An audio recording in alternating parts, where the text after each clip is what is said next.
திருநீலக்குடி கும்பகோணத்துக்கு பக்கத்தில் இருக்கக்கூடிய இந்த நீலகண்டேஸ்வர சுவாமி கோயிலில் பன்னெடுங்காலமாக ஒரு அற்புதம் நிகழ்ந்துக்கிட்டு இருக்கு.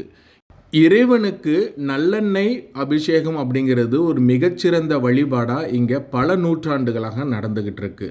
இறைவன் மீது அபிஷேகம் செய்யப்படும் நல்லெண்ணெயானது உறிஞ்சப்பட்டு 2 மணி நேரத்தில் லிங்கம் மீண்டும் பழமையான தோற்றத்தை அடைவதை கண்கூடாக பார்க்க முடியும். எத்தனை குடங்குடமாக நல்லெண்ணெய் ஊற்றினாலும் அனைத்தும் இறைவனால் உறிஞ்சப்பட்டு மீண்டும் பழைய நிலையை அடைவதே இந்த கோவிலின் அதிசயம். பார்க்கடலில் அமுதம் கடையும் பொழுது உருவான விஷத்தை இறைவன் உண்ட பொழுது பார்வதி தேவி அவருடைய கண்டத்தை பிடித்த இடம் இது என்று சொல்லப்படுகிறது. அதனாலே இதற்கு நீலகண்டேஸ்வர சுவாமி என்ற பெயரும் இறைவனுக்கு உண்டு. அது மட்டுமல்ல, இந்த கோவிலில் இருக்கும் மற்றொரு அதிசயம் என்னவென்றால், இந்த கோவில் இருக்கும் இடத்தில்தான் மார்க்கண்டேயனுக்கு என்றும் 16 என்ற வரத்தை இறைவன் கொடுத்ததாகவும் புராணத்தில் சொல்லப்படுகிறது.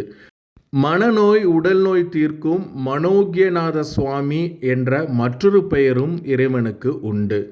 இந்த கோவிலுக்கு எப்போ தரிசனம் பண்ண போறீங்க? தொடர்ந்து எங்களோடு இணைஞ்சிருங்க.